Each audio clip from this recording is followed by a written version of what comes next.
Brace yourselves for a jaw-dropping revelation that will shatter everything you thought you knew about the Philippines. This is not your typical travel brochure tale. It's a mind-blowing journey into a realm of scientific discovery that will leave you questioning the very fabric of history.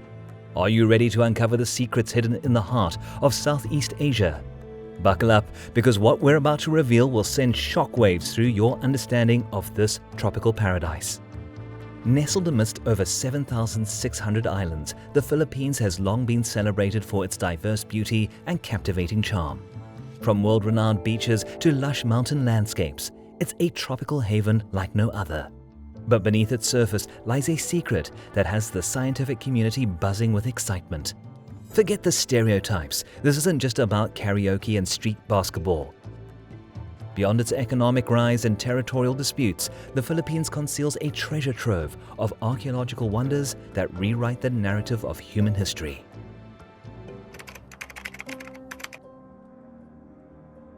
Now, let's unveil the mystery of Homo luzonensis, a species that challenges the very essence of human evolution.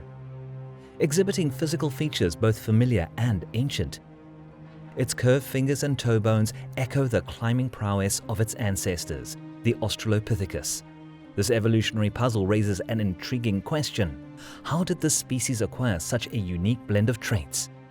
Identifying the direct ancestors remains a perplexing quest, with stone tools and butchered rhino remains offering tantalizing clues.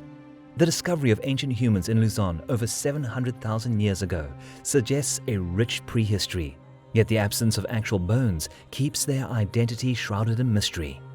What adds another layer to this saga is Homo luzonensis' coexistence with various hominin species, including Homo sapiens, Homo floresiensis, Neanderthals, and Denisovans. Amidst this diverse tapestry, only Homo luzonensis managed not just to survive, but to thrive. This revelation sparks profound questions about the interactions and fates of these ancient hominin groups.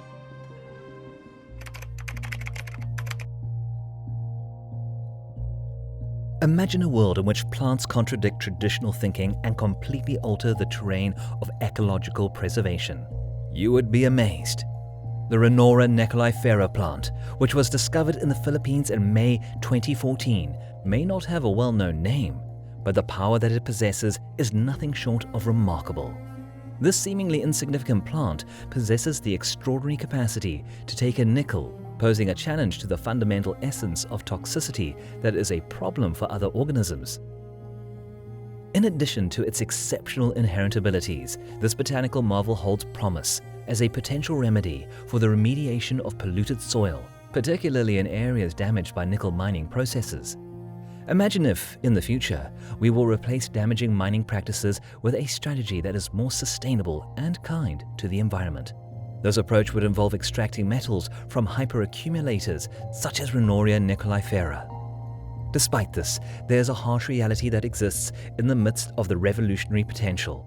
It is of the utmost importance to safeguard and maintain this botanical gem, as the metal-eating plant is in danger of going extinct in the near future. This trip inside the realm of the metal-eating plant is not simply about scientific marvels. Rather, it is a call to action to protect and maintain the fragile balance of nature for the sake of the well-being of our planet. Now, let's fast forward to an archaeological marvel that shakes the foundations of what we thought we knew about human migration in Asia. In the northern island of Luzon, researchers have unearthed a time capsule that catapults us back a staggering 709,000 years. Forget what you learned in history class. This discovery predates the emergence of modern humans by hundreds of thousands of years. In the Cagayan Valley, a groundbreaking excavation revealed more than just dusty relics.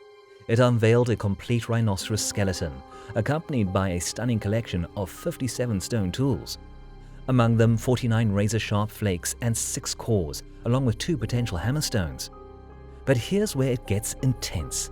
The rhino's bones bore cut marks, suggesting ancient hunters skilled enough to strip the flesh from the creature. Hold on, because the plot thickens. The prevailing belief among scientists was that the first humans set foot in the Philippines around 67,000 years ago. Well, Think again. This discovery challenges that narrative, raising eyebrows and rewriting the history books. But how did these ancient humans even get to the Philippines? The journey remains a head-scratcher.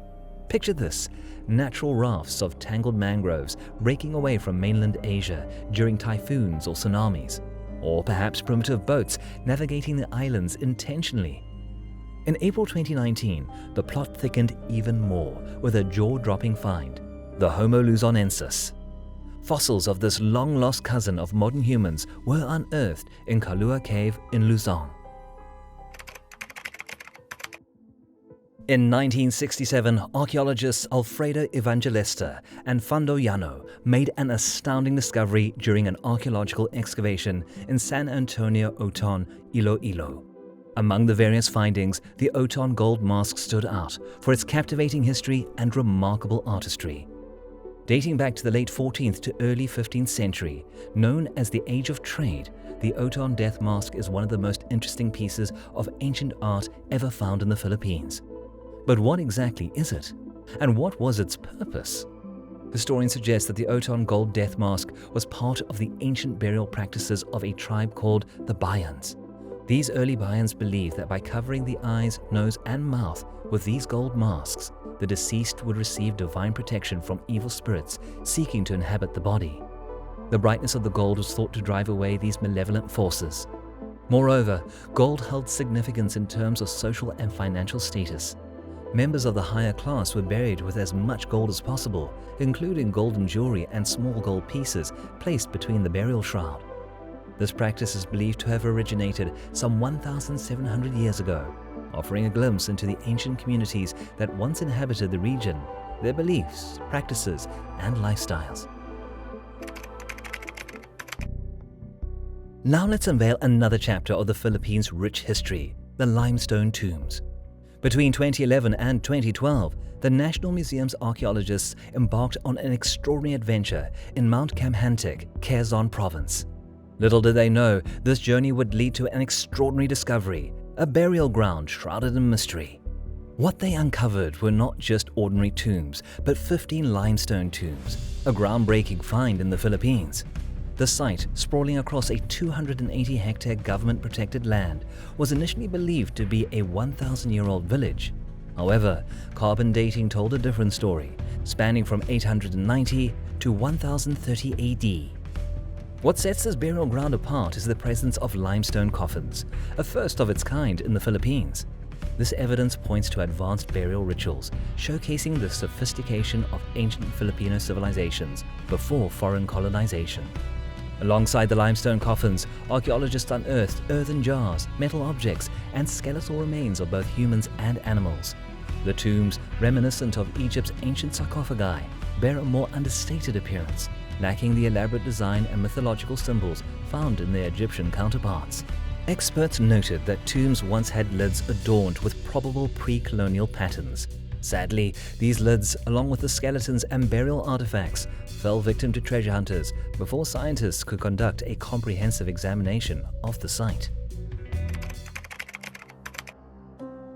The story begins with an accidental discovery in 1986 near the mouth of the Lumbang River. This copper plate inscription, measuring 7 by 12 inches, when unrolled, stands as the earliest historical document found in the Philippines. What sets it apart is the use of kavi, an ancient Javanese writing system, adding an exotic touch to its historical significance. What adds another layer of fascination to this discovery is the nature of the document. It's not a poetic verse or melodic song, but a legal artifact known as the pseudo-patra. In contemporary terms, think of it as a receipt specifically for settling a debt. The inscription meticulously details the cancellation of a gold debt, precisely 865 grams, handed over to Ang Katam, the daughter of Namwaram. Declared a national cultural treasure, the Laguna copper plate inscription provides us with a captivating glimpse into the early legal and economic activities of our ancestors. It transcends mere words on metal. It's a window into the transactions, agreements, and economic intricacies of a bygone era. This is a mystery of triangle-shaped citadels known as ijangs. These structures are terrace hill fort settlements believed to be constructed by ancient Evasian people. Positioned strategically on hills, these buildings served both as fortresses and refuges during times of war. These architectural marvels remained undiscovered for centuries until 1994, when Usio Dion, the deputy director of the National Museum of the Philippines, led an expedition to Sabtang. There in the town of Savido, his team unearthed these triangular structures. Ijangs draw comparisons to the Kusuku castles in Okinawa, Japan, but stand out for being built in high places. Remarkably, artifacts including 12th century S-type ceramics and Chinese beads were discovered from one of the Ijangs dating back to around 1200 BC. Legend has it that prehistoric Ivans sought refuge atop these Ijangs during times of danger. From their elevated sanctuary, they would hurl massive stones at enemies below, a primitive yet effective form of ammunition. Evidence of these stone attacks still lingers at the Ijangs today. While much of the ancient history of the Philippines was lost during Spanish conquistadors' invasion, these Ijangs endure as a testament to the struggles of those who inhabited these lands ages ago. Now let's venture into the mesmerizing world of ancient artistry, the Angono Petroglyphs. Across the globe, ancient cave paintings have ignited our fascination, and the Philippines holds its own treasure, the Angono Petroglyphs. Carved into a rock wall in Angono, Rizal, these over 120 engraved figures stand as a testament to the artistic endeavors of ancient people. Spanning a rock wall approximately 63 meters wide and 5 meters high, the petroglyphs are believed to have adorned a makeshift rock shelter utilized during the Neolithic Age around 2500 BC. Fragments of earthenware and stone tools found at the site offer a glimpse into the daily lives of our ancestors. UNESCO recognizes these petroglyphs as the oldest known works of art in the Philippines, attributing symbolic representations to healing and sympathetic magic. The carvings depict humans engaged in religious rituals aimed at curing sickness. Researchers suggest that the diverse style observed in these petroglyphs point to a group effort by multiple individuals in ancient times. As a form of communication, symbols bridge language barriers, serving as powerful means of expressing thoughts and emotions. In 1973, recognizing the immense cultural value, the Philippine government declared the Angono Petroglyphs a national cultural treasure. This declaration aimed to safeguard the site from vandalism and environmental erosion, ensuring its preservation for generations to come. Undoubtedly, the Philippines is more than just a haven of natural beauty. It's a treasure trove of archaeological marvels that deepens our understanding of human origins. What are your thoughts on this captivating discovery? Share your insights in the comments below. Wait, before you go, make sure to subscribe and like our video. Until the next exploration, remember, history continues to reveal its secrets, and we're here to uncover them together.